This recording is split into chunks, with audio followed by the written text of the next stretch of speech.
The president of the Manitoba Métis Federation, of course, David Chartrand. Are you there, David? I'm here, Ray. I'm listening to you out in Nepal, Manitoba. Oh, all right. It was snowing quite heavily this morning, and it's cleared out already now, and giving you the weather right from the paw. So it's actually a beautiful day now. Quit snowing, and snow is melting, and so. But it was snowing quite heavy this morning. So from here, I head to Thompson this afternoon. I present there tomorrow for the Constitution, then back to Winnipeg. Wow. Yeah. So it's the weekend, right? I know it's the weekend. These Métis people don't quit working, man. They don't. They just want to go. They work all week, and then they want regional meetings in the weekend. So I got no choice. I got to follow them, keep up with them. That's true. Anyways, let me say, the meeting's going very well-packed room, and all the local executives are there, and other citizens are listening openly and proudly about the Métis government and how far we've gone and have become such a proud government today. And the self-government agreement we signed July 6th is, you can see the smiles in the crowd, upcoming modern-day treaty that we're negotiating, which we anticipate to finish off sometimes this year, and with Canada.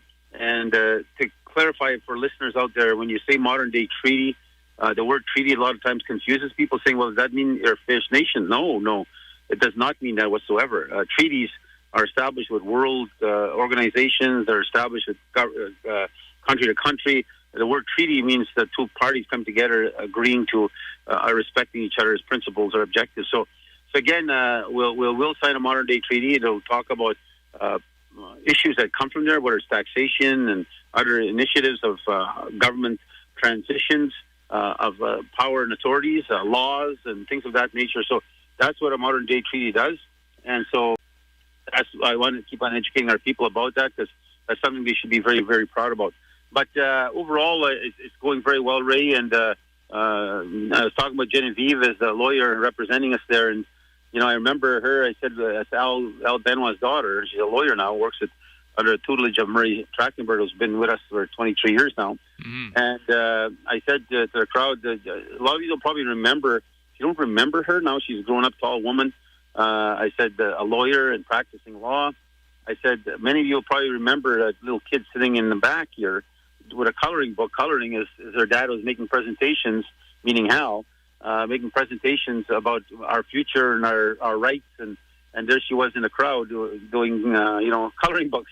And now she's a lawyer standing in front doing a presentation. So wow. Tells you how far we've come. And it's good to see our young generation, starting the next level of their role and their responsibility of advancing our government. So I was really proud to see that. So again, the regional meeting is going very well. As I said, Thompson's having a regional meeting right now, and then they're having a constitutional meeting tomorrow, which I'll be presenting along with the lawyers. And our Chief Electoral Officer, David Gray, also attends all these meetings in case there's questions, which some came from the floor, saying if I don't have my citizenship card, can I vote? Well, the answer is no, unless you apply for it in time, and it's in the process of being through the Chief Electoral Officers, the Citizen Registration Office, CRO. I always got to remember all these abbreviations now. The CRO, as long as the application there is on time and it's been, met all the requirements and you haven't gotten your card yet, the CRO will still put your name on the voters list. So anybody out there that wants to get involved and come to elections, make sure you get your citizenship. And for those thousands and thousands of citizens from the prairies who already got their citizenship card, they also will be eligible to vote, right? Mm-hmm. They can apply for a mail-in ballot. And so if they live in BC, they live in Alberta, Saskatchewan, where I said thousands and thousands are coming to get their citizenship card, they can vote. So it just shows you again how far we're advancing. And then we also talked about the corporation. The corporation, yes, it was served as a purpose, but mostly for government control. It was set to put in place. Without it, you don't get no funding. And they tried that in the land claims, and they argued in court that we don't have a right to pursue our land claim because we're nothing but a corporation. And we won that argument that they forced us to incorporate. Otherwise, we wouldn't have incorporated, probably by our past leaders. So we're again, as a treaty, the self-government agreement we signed, it just shows you again that we're advancing very rapidly towards where we should have been since the days of Riel forward, right? So, and don't forget, it was International Women's Day, Tuesday. So again, to the women out there, and again, you look in a crowd, lots of women in this crowd here. A lot of leaders, local leaders, are women that work very hard, and also, of course, our male counterparts. So But again, the locals are so essential to our governance, so important. It's been the way of practice of our government. And I said to them here, I said, you look at the way we have set our democracies of our government, right from the buffalo hunts when you have to get elected every morning to be the captain of the hunt. And that's even the days of Gilbert Germain, the greatest guerrilla warfare fighter, best shooter. And he, too, had to run for leadership of captain every morning. So even though he was the best. So, but here, again, as the locals, it's our governance system. We're very proud of that local. All these people that work, some of them for 20, 30, 40 years, some of them have sat in locals. It's just fascinating to watch their dedication to advancing the Métis Nation. And that it's very clear. In order to run in government, in our government, you have to sit in the local at least one term, 3 years, I believe it is. So it's really 12 meetings. That's all it is. Mm-hmm. But it's very important. It's a governance our system. Then sit on cabinet, you can run for president. So this way you test the model, right? You buy a vehicle, you want to know how the vehicle works. And right. And some people are opposed to that. They say, I don't want to sit in the local. I want to run. Well, if you can't dedicate 12 meetings, then there's a problem. Why would you want to run if you can't go to 12 meetings? So right. and democracy already set it in place. Some people are saying, well, democracy, you're taking my democratic rights away. Well, no, the democracy set up the Constitution, set up the system, set up the process. So there's people out there, I guess they want a shortcut. They don't want to dedicate themselves to what everybody else does, including me. I sat in the local for years. So when you look at it from that concept, it's unfortunate. They don't respect the way our people have designed our government. And it's one of the strongest governments in the prairies today. And that shows you that the wisdom of our people in the past had a great idea of how to set up our government structure. So we talked about that this morning. And again, overwhelmed support. Everybody believes that you have to sit in the local. You have to go through your stripes. And same thing, Ray, I use this example. I used you on the show here. Like if you're applying for a job somewhere, Ray, you got to show your resume. You can't just walk in and say, okay, I'm going to be the executive of this office, or I'm going to be the accountant there. No, they'll ask you, show me your resume, show me your skills. Right. And that's what locals really, to learn skills. You learn in your heart and your passion what you're fighting for. And then from there, you move on. You get tested in cabinet again. And then, because now you're managing for 100 and something thousand people, their lives, their future. And so it's got to be clear. You need to make sure that your next leader, because it's not trying to protect David Chartrand. David Chartrand sat there for 23 years already. And David Chartrand will one day leave. And the question is, who's going to be the next leader? And can they, this person's in charge of hundreds and hundreds of millions of dollars. And so we got to make sure that we do it right, and that the next leader has been tried and tested, So again, for those people, if they want to try to change the Constitution, then they have to go wait till next year, the year after, and go and lobby like crazy across the province, say, locals, I don't believe in your structure. I'm going to override you, circumvent you, and then I want to run for elected post. So that happens sometimes, Ray, to people that don't take the time to respect what so many have given, so many have worked hard to develop. So again, you know that, I know that. You've been listening at debates and discussions. You know what it takes to try to be a leader in this government. So now Northwest right now is actually hosting what I'm talking about is the youth. And there they're talking about, there's a presentation from RCMP and how to become probably working into the RCMP world. There's a provincial education presentation. There's youth panels that will talk about medical nursing, paramedics, students can go into those fields of business administration, massage therapists. All these are different economies of scale that they can pursue. And really at the end of the day, they're even doing their taxation for them. They're helping them do their income tax. And so it's really a good conference, Northwest, led by President Chartrand, of course, the Vice President.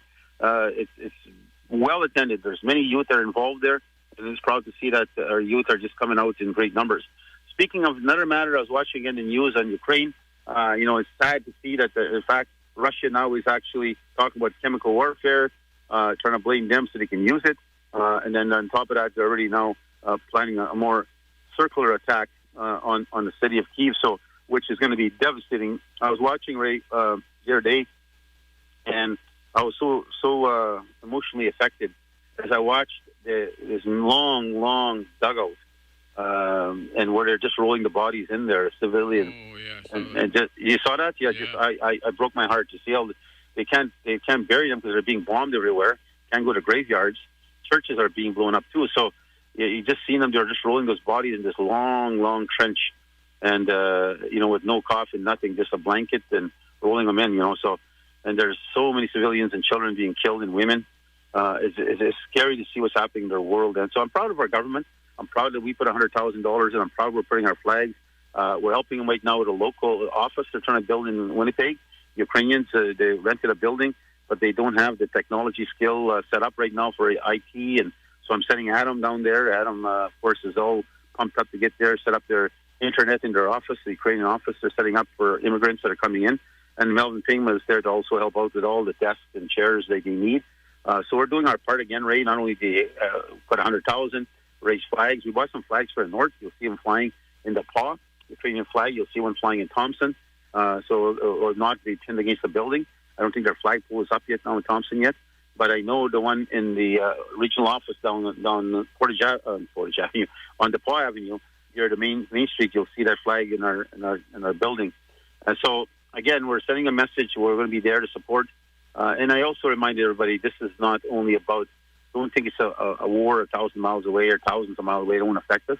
It could affect us by tomorrow morning if this madman, goes to the next level, which is nuclear weapons. So it's something scary to talk about. It's hard to talk about because you don't want to scare your kids. You don't want to scare the families.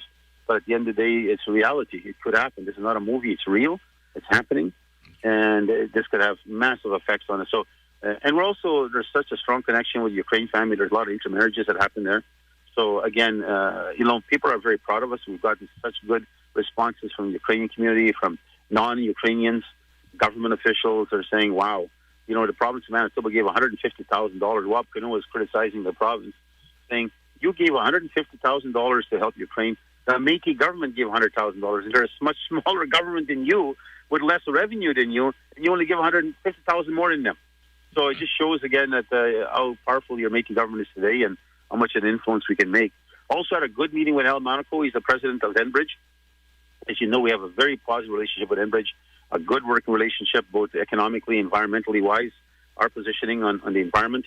And so we have people that are actually working full time with us on making sure that if there's any leaks or any damage that occurs to the pipeline, that our stewards are there right away to make sure that we're being advised of the damage, potential damage or defects of what might be happening. And it's good to see again that relationship. And President Monaco and I had a very good discussion for about 20 minutes, and he'll be coming to Winnipeg later to join me for dinner. And we're going to continue our discussion in our meetings. We have a 8-year agreement with him, which comes to the end in 2023, really. And we are moving forward on advancing that agreement. We're talking about 50 years. And so it's just a powerful message that, the big companies like Enbridge is a monster, multi-billion-dollar company, but it has great respect for our government. Also had a good meeting with Deputy Minister Jean-François Tremblay. I know Mr. Tremblay very well, and he's now taken over our training dollar sector and the early child care sector. So we had a very good discussion about what we're doing, and their government is very, not to use the word proud, but very admirable towards where the Métis government has gone, where Minister Chartrand has taken us as a minister responsible for early learning child care. Because already we have 6 child care centers and others being built as we speak. And I just can't renovations to others that are in place. So I'm very proud of that. And the image of our buildings, our reputation of our brand will be scattered right across this province, employing hundreds and hundreds of people and taking in thousands of children in child care. So again, I'm very proud. The Deputy Minister was so proud of, again, seeing where we're going. There's no one else in the homeland, Ray, that's doing what we're doing. We're years ahead of everybody else. So again, it just shows. There's also coming up, there's going to be a citizen survey on languages. We do know there's a matter pertaining to languages that does come up in question, because in Canada, the language of both Métis and, Métis, English and French are law. And so, and then it is the Métis actually created that, remember, under the Manitoba Act, to have both languages, so official languages. So again, the Métis are quite involved in that. There's a lot of French-speaking Métis communities. There's no such thing as a French Métis, but it's a French-speaking Métis communities. And so we're working with Canada. We have a new Bill 13 that they introduced in Canada, and we're making sure that's regarding the French language and survival and protection of French language. So, but it's also important that we protect other language, including our own Michif language. So we're going to do a survey with our people. So if it gets to you, our citizens listening, please fill out the survey. get it back to us, because we're going to ask you what language do you speak. Like, for example, I speak Soto. So I speak two languages. And so is the Soto language, which is still part of who we are, speaking it, is it dying? It is slowly dying too. So you start speaking, are you Cree speaking? Are you French speaking? Are you Métis speaking? And for us, we need to make sure the Michif language is protected and safe, because that's our language we created. So yeah, it'll come your way. It's critically endangered, our language, so we need to do everything we can. So emails will be coming out your way, so fill them out, please. Take the time. It only takes you a few minutes. On other matters, we're still advancing into courts regarding protecting our harvesters and so forth. I know that First Nations themselves are, Pegulas, for example, just recently filed, but the Pine Creek also filed in the Duck Mountains regarding Palliser's autocratic policies and autocratic government style he produced against Indigenous rights, which we can tell he was being racially guided in his personal view that Indigenous rights are not to be welcomed in the province of Manitoba or to be respected. So again, we filed two in court on the policies that they're hindering and harassing our harvesters. So that we filed ourselves in court too. So remember, too, daylight saving times is coming up, Ray. Yes, and that's 2:00 tomorrow. Change your clock ahead, I believe. You move your clock. Don't forget to change your clock up ahead. So we got some birthdays and other ones that we need to reference and speak on. I think there's one year. Let's say happy 30th birthday to Danielle Chartrand. That's my niece. That's Rita's daughter. Happy birthday, Danielle. Out and she lives with her partner in Pine Creek, and so it's good to see my niece too has a challenge. But she fights hard to keep herself going, and she's got a rare syndrome, and I won't talk about it in detail, but I'm very proud of her. She still keeps trying to keep life normal, although it's hard on her physically. So, but again, happy birthday if you're out there listening to me, and I know Hal and Rita are very, very proud of their girl. So now next, happy birthday to Taylor Fleming, PJ's baby girl. His firstborn, and she actually works for us now, Ray. There's a good example of, I remember her when she started trying to learn the fiddle when she was just a kid, and now she's leading one of our natural resource departments. So I'm just proud of her. She's leading the Green Garden program. Yeah. And she went and got her degrees in school, and then she came back. She went to work for the government, and I'm very proud of her. So happy birthday, Taylor Fleming, if you're listening, March 11th. And she's working right now on some dome gardens for all of our regions, and then on the big one, of course, the tree companies we want to establish so we can plant 2 million trees a year and then maybe 4 million trees a year. Also, happy birthday to Jessica Casey all the way from Saint Laurent. She works in the President's office, and her birthday is March 17th. So happy birthday, Jessica, if you're listening. And again, Ray, I'll close it off short. I got to go back into the meeting here. I've got I usually do a longer report. There's so many things happening, and I apologize to my citizens not giving an update on other programs and services. But let me tell you this. March 25th is coming around the corner very quick. Ray, we had 450 rooms blocked off. Already, They're all gone. They're all booked. They're all used. Wow. And there's more coming. So, and then that's just the ones that we are booking. There's over 350 people that are coming that are booking their own rooms. So it is going to be a monster assembly, Ray. And I said we're going to have a great evening event. We're not going to have a dinner. We'll just have maybe some finger food, or they can grab it, let people go eat on a Saturday. And Saturday night, we're going to have some damn good Métis music, man, and some good dancing music, according to Don and Al Desjardins. Yeah. To make sure the fiddle is going full kilter, and the people can get on the floor, and especially our older generation. They just love the Métis music. They can't keep their feet still when it starts going. They started tapping and they started moving, and then pretty soon their legs are moving, their shoulders, their hips, and they're on the dance floor before they know it. So again, that's coming up March 25th, 26th, and 27th. So be prepared for that, and we're going to have also our economic businesses out there. I know that there's I know Stanley Electric's going to be there. Mr. Electric's going to be there. There's a couple these are important aspects. Ray, we invested in these companies years ago. We supported them. They had visions of creating their own companies and being in a competitive world with the outside market. And today you see Mr. Electric's commercials on TV, and you see Stanley Electric everywhere in the province. You'll see his brand everywhere.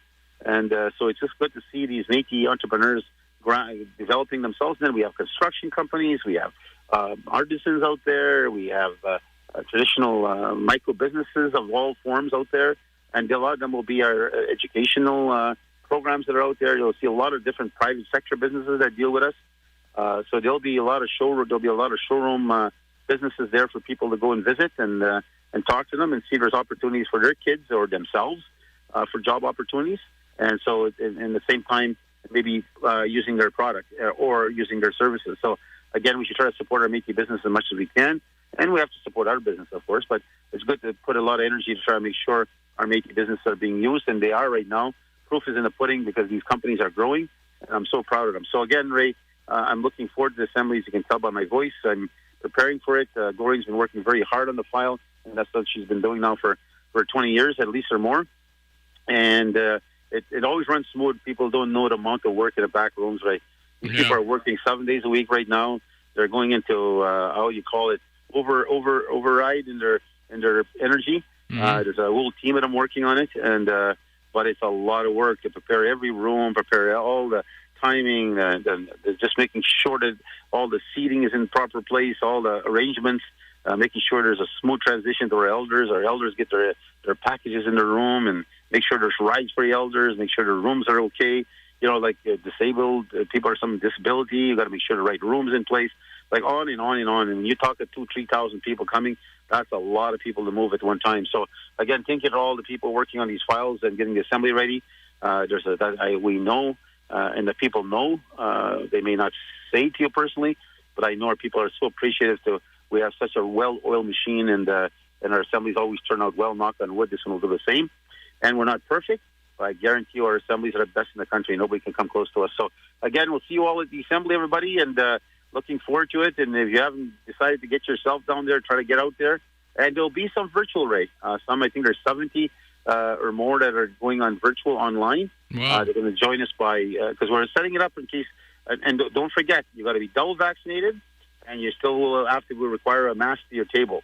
Yeah. So that's going to be rules of the Assiniboine Downs and rules of our committee. And IWS is having their meeting. Don't forget that. There's over, I think, 300-400 people are registered, and NITA, of course, is going full speed ahead. That's at the Fort Garry Hotel on Saturday, March 19th, and 9 to 4:30 that day on Saturday. So, again, good job, Anita, and she's preparing to get ready for this meeting, and she's got so much things going on there, too. And just going to their website, they have leadership meetings, they have business meetings, they have artisan meetings, courses and classes, and on and on and on, evenings and nights, and she's been burning the midnight candle, that woman. So again, get it prepared. I'll be at that meeting for sure. But it's good to see so many people. As I said, there's I think over 400 registered for Infinity Woman, and probably more already. So they're coming from everywhere, and that's the meeting 1 week before our assembly. So that's next Saturday, I believe. So I'll be there, and I know there's many women that are already signed up, and I'll see them there, and wish them well, of course, on behalf of the Métis government. So again, keep up the good work, you and all the rest of the team. You keep on doing what you're doing. The Métis people are very proud of their government. So take care, Ray, and we'll talk to you. And they're proud of the Métis Hour, I'll tell you that. All right. This show means everything. Okay, David, thank you so much for your reports. They really mean a lot. Okay, thank you very much. And keep up the good work there, Fran, and the youth out there. They're listening out in that area because the Northwest, the youth are just full of activity. And also, I just got a note, Franklin Lashmadier passed away last night, and they found, his sister found him, I